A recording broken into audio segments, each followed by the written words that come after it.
तथागताची वाणी ज्योतिबाची गाणी। मी क्रांतीचा नारा नारा, मी क्रांतीचा नारा, मी क्रांतीचा नारा नारा, मी क्रांतीचा नारा। मी वादळ वारा, मी वादळ वारा, मी वादळ वारा, मी वादळ वारा। त्याचप्रमाणे जेव्हा महाराष्ट्र साखर झोपेत होता, विविध रूढी परंपरा यांच्या जोखंडावर बांधला गेला होता, माणसाला माणूस म्हणून जगणं अवघड झालं होतं। अशा वेळी हातामध्ये क्रांतीचे बीजे घेऊन हे महात्मा जन्माला। हे आहे आमचं उद्याचं भविष्य। वाटलंच तर इयत्ता दुसरी मध्ये शिकणारी ही प्रकृती आणि सचिन दादा मानाचा मुजरा माझ्या प्रकृतीला सुद्धा एकदा तिच्यासाठी प्रकृतीसाठी जोरदार टाळ्या उद्या। बेटा तू उद्याची प्रबोधन कर आहे, नुसतं 10 मिनिटाचं भाषण तुझं राहणार नाही, पुढल्या वेळी तुझं 3 तासाचं प्रबोधन आम्हाला ऐकायचं आहे, अशा आमच्या शुभेच्छा आहेत। असंच एक चिमुकली प्रकृती सचिन आडोकर इयत्ता दुसरीतली आहे, तिचं मनोगत आपण ऐकूया। महात्मा क्रांतीसूर्य महात्मा ज्योतिबा फुलेवर काय म्हणते ती ऐकूया। कुमारी प्रकृती।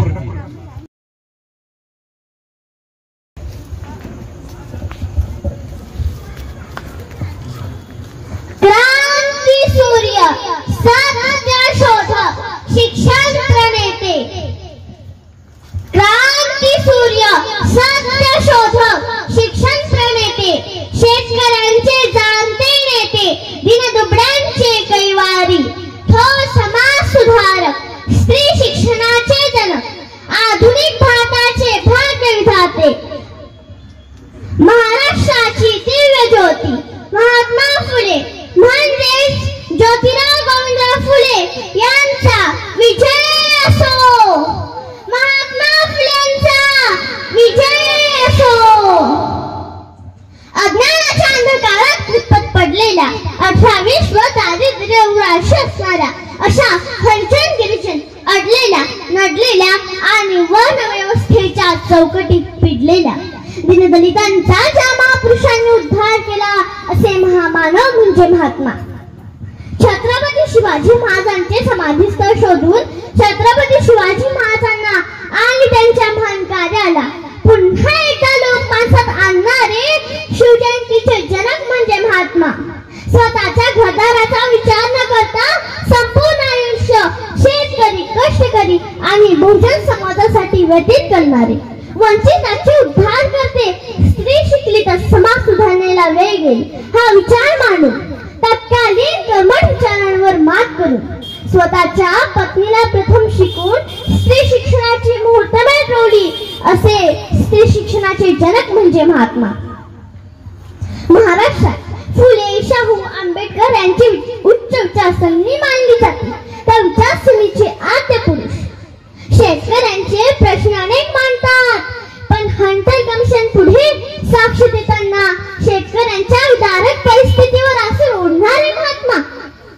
वय झाल्यावर माणसाचे हातपाय थांबल्यावर लोक थांबतात, परंतु अर्धांगवायू झाल्यानंतर सुद्धा समाजाच्या न्यायाचा सार्वजनिक सत्यधर्म लिहिणारा शतकर्ता समाज सुधारक अर्थातच ज्योतिराव गोविंदराव फुले म्हणजेच महात्मा ज्योतिबा फुले यांच्या पवित्र स्मृतीस मी प्रकृती सचिन आडोकर या सावित्रीच्या लेकीचा मानाचा मुजरा मानाचा मुजरा। जसा तेज घेऊनी जन्मतो तारा, जसा मोर घेऊनी जन्मे पिसारा, जसा तेज घेऊनी जन्मतो तारा, जसा मोर घेऊनी जन्मे पिसारा, तसे हे घेऊन आले सुधारणेचे लेणे, तसे हे घेऊन आले सुधारणेचे लेणे, असा श्रेष्ठ महात्मा पुन्हा न होणे, असा श्रेष्ठ महात्मा पुन्हा न होणे। महात्मा फुले यांचा जन्म 11 एप्रिल 1827 रोजी सातारा जिल्ह्यातील कटकुन या गावी झाला। गोरे हे त्यांचे मूळ नाव असून त्यांचे वडील फुलांचा व्यवसाय करत, म्हणून त्यांना लोक फुले या नावाने ओळखू लागले. महात्मा गांधीजींनी त्यांचा खरा महात्मा म्हणून उल्लेख केला. असे महात्मा विठ्ठलराव कृष्णाजी वांदेकर यांनी ज्यांना महात्मा म्हणून पदवी दिली, असे महात्मा सामाजिक क्रांतिकारक असा स्वातंत्र्यवीर सावरकर यांनी यांचा उल्लेख केला. ज्यांचा उल्लेख केला असे महात्मा राज्यघटनेचे शिल्पकार डॉक्टर बाबासाहेब आंबेडकर यांनी ज्यांना आपल्या गुरुस्थानी मानले, असे महात्मा सामान्य शेतकरी कुटुंबातील ज्योतिबा आपल्या कार्याने महान बनले. इतिहासाच्या पुस्तकातील क्रांतीची व्याख्या आम्हाला सांगते की अचानकपणे घडून आलेला आमूलाग्र बदल म्हणजे क्रांती. अगदी त्याचप्रमाणे जेव्हा महाराष्ट्र साखर झोपेत होता, विविध रूढी परंपरा यांच्या जोखंडावर बांधला गेला होता, माणसाला माणूस म्हणून जगणं अवघड झालं होतं. अशाच वेळी हातामध्ये क्रांतीचे बीजे घेऊन हे महात्मा जन्माला आले आणि जणू काही सत्य सत्यास म्हणे केले ग्वाही मानिले नाही बहुमता. त्याचप्रमाणे सत्य विचारांची पावलाट निर्माण करत गेले. म्हणूनच क्रांतीसूर्य महात्मा ज्योतिबा फुले सामाजिक सुधारणेच्या अनुषंगाने क्रांतीसूर्य बनले. अज्ञानामुळे आजकाल भावाची जमीन तुम्हाला बळकावण्याचा प्रयत्न करतो, पैशांच्या हवेसापोटी फसवणूक करतो. पण त्यांना कळत नाही की अशा प्रकारे मिळालेली क्षणिक श्रीमंती काय कामाची. अहो, काही तर म्हातारे आई वडिलांच्या आजारपणाचा खर्च करताना सुद्धा फक्त पैशांचाच विचार करतात. जन्मदात्यांचाच विचार न करणारे जमातीचा कसा विचार करू शकतील. महात्मा फुलेंनी फक्त स्वतःचाच विचार केला नाही, तर समाजाची प्रगती कशी होईल याचाच ध्यान घेतला. त्यासाठी अपार कष्ट, हाल, अपेक्षा, अवहेलना व यातना सहन केल्या. म्हणूनच त्यांना महात्मा ही पदवी सार्थक ठरते. छत्रपती शिवाजी महाराजांच्या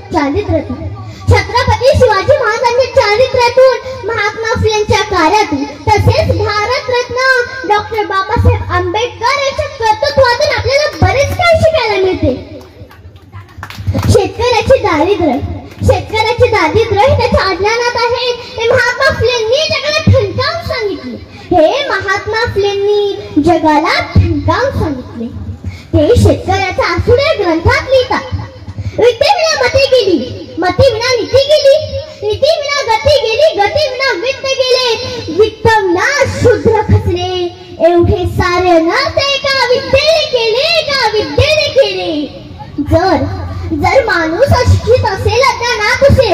जर माणूस अशिक्षित असेल, अज्ञानात असेल तर तो प्रगती करू शकणार नाही, हे महात्मा फुलेंनी त्या काळात सांगितले.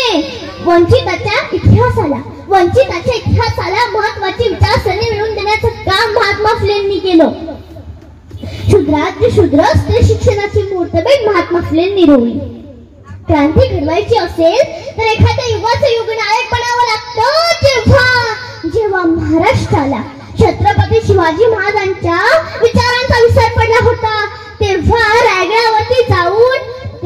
महात्मा फुलेंनी रायगडावरती जाऊन छत्रपती शिवाजी महाराजांची समाधी शोधून इथल्या जनमानसाच्या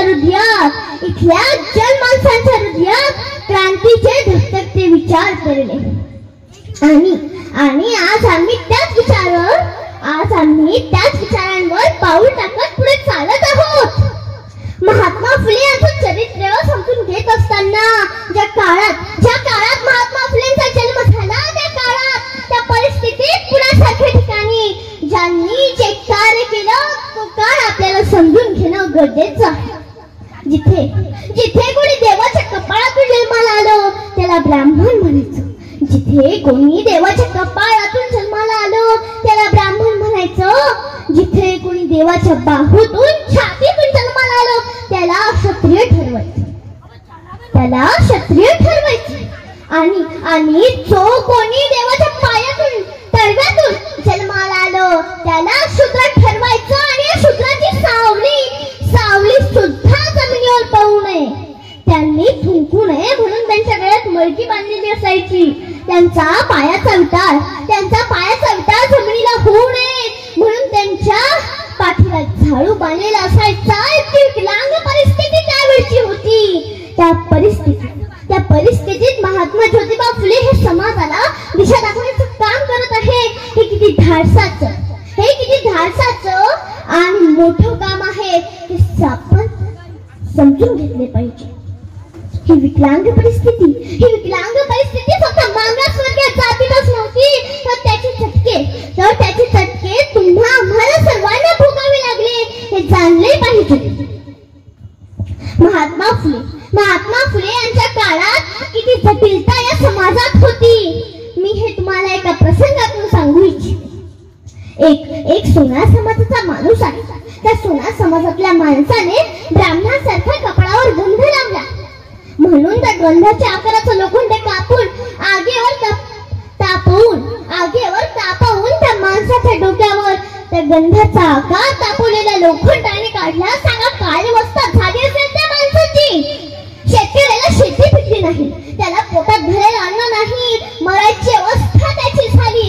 तरी सुद्धा त्याने इंग्रजांना कर द्यावा, ब्राह्मणांना भोजन द्यावं ही सक्ती होती. आणि जर असे केले नाही तर त्या शेतकऱ्याला आणि त्याच्या संपूर्ण कुटुंबाला बांधून त्यांची हातपाय बांधून मिरचीचा धूर दिला जायचा. इतकी विकलांग परिस्थिती त्यावेळची होती. एखाद्या स्त्रीचा नवरा मरण पावला तर सरण रचलं जायचं. एखाद्या स्त्रीचा नवरा मरण पावला तर सरण रचलं जायचं. त्या सरणावरती त्या बाईला जिवंत जाळलं जायचं. तिचे केस कापले जायचे. जगणं मुश्किल झालं होतं अशी स्थिती स्त्रियांची होती. या परिस्थितीत आमच्या या सगळ्या बाबींचं उच्चाटन आमच्या या महामानवाने केले. एवढे अलौकिक कर्तृत्व या महामानवाच्या आपल्यावर आहे. शेतकऱ्यांचे तुम्ही जाणते नेते दिनदुबळ्यांचे तुम्ही तारणहारते. महिला शिक्षणाचे तुम्ही प्रेरणादाते. आधुनिक भारताचे भाग्यविधाते. महात्मा फुलेंच्या लक्षात आलं की यांचेही डोळे सारखेच आहे, त्यांचेही रक्त लालच आहे. तरी सुद्धा यांना सार्वजनिक पाणवठ्यावरील पाण्याला हात लावण्याचा अधिकार नाही. त्यावेळी ब्राह्मी व्यवस्थेमध्ये महात्मा फुलेंनी स्वतःच्या घरातील पाण्याची विहीर सर्वसामान्य भोजनासाठी खुली केली. आणि याचाच आदर्श डॉक्टर बाबासाहेबांनी घेतला. महाचक्ररात्र सत्याग्रह केला. हे गुरु आणि शिष्याचं डॉक्टर बाबासाहेब आंबेडकर आणि महात्मा फुलेंचं नातं आहे. महात्मा ज्योतिबा फुले यांच्या लक्षात आलं. महात्मा ज्योतिबा फुले यांनी पहिल्यांदा ओळखलं या माझ्या दीनदलित बांधवांच्या विकासाचा चाप गतिमान करायचं असेल तर शिक्षण हे महत्वाचे आहे. हंटर आयोगासमोर शेतकऱ्यांचे प्रश्न मांडण्यासाठी शेतकऱ्यांचा पोशाख घालून डोक्यावर पगडी घेऊन महात्मा ज्योतिबा फुले हंटर कमिशन समोर त्या अधिकाऱ्यांना म्हणतात, we are one nation but my Indian brothers are here without education. इथे आम्ही एक राष्ट्र आहोत, पण माझ्या राष्ट्रातील माझे भाऊ बांधव शिक्षणापासून वंचित आहेत. म्हणून ज्योतिराव फुलेंनी प्राथमिक शिक्षण हे मोफत व सक्तीचे व्हावे असा आग्रह धरला.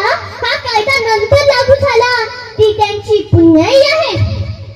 महात्मा फुलेंनी ब्रिटिशांना सांगितले होते की आम्हाला पोपटपंची शिक्षण नव्हे तर तंत्रशुद्ध आधुनिक स्वरूपाचं व्यावसायिक शिक्षण हवं. आमच्या शेतकऱ्यांच्या मुलांना शिक्षण मिळावं असा उल्लेख आहे. शेतकऱ्यांचा आसूड लिहून शेतकऱ्यांचे दुःख मांडले. शेतकऱ्यांच्या प्रश्नांसाठी तुम्ही सरकारशी भांडले. राजपुत्राच्या सभेलाही शेतकऱ्यांच्या वेशात गेले. राजपुत्राच्या सभेलाही शेतकऱ्यांच्या वेशात गेले. शेतकऱ्यांना तुम्ही न्याय मिळवून दिले. महात्मा फुले हे केवळ शिक्षक नव्हते. महात्मा ज्योतिबा फुले हे केवळ मुख्याध्यापक नव्हते.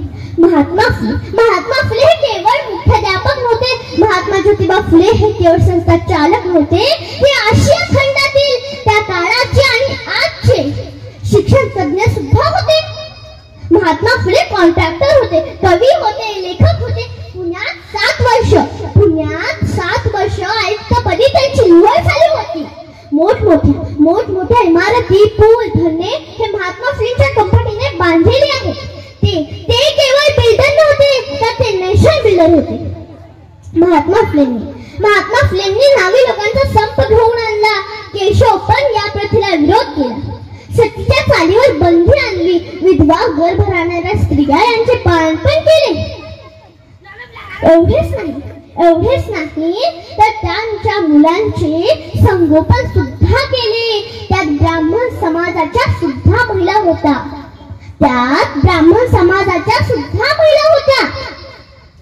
पंडितांनी महात्मा फुलेंना मारायला मारेकरी पाठवले. तेव्हा ते मारेकरी सुद्धा पंडित झाले. एवढी महात्मा फुले या नावात ताकद आहे.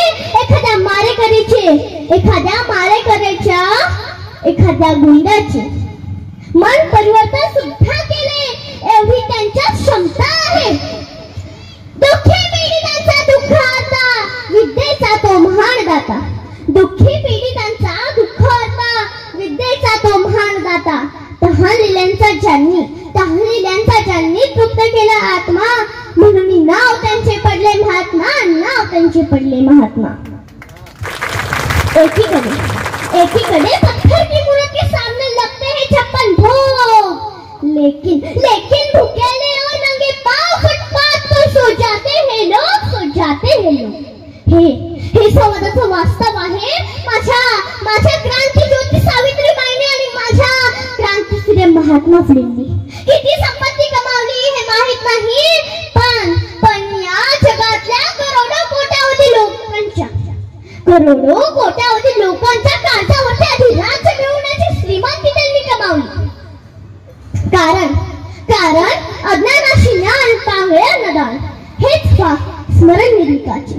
ही प्रचिती महात्मा ज्योतिबा फुले याच्या कर्तृत्वातून आपल्याला कळाली. समाजसेवेसाठी त्यांनी जीवन खर्चले. स्त्रियांच्या शिक्षणाचे द्वार खुले केले. शेतकऱ्यांच्या हक्कासाठी त्यांनी बंड केले. धन्य ते महात्मा ज्योतिबा फुले. जय ज्योती, जय क्रांती.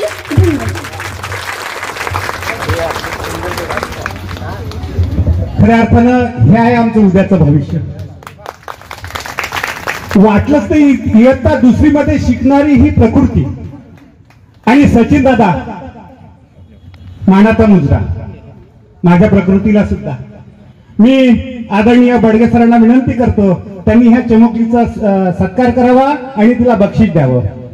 आमचे कार्याध्यक्ष बडगे सर.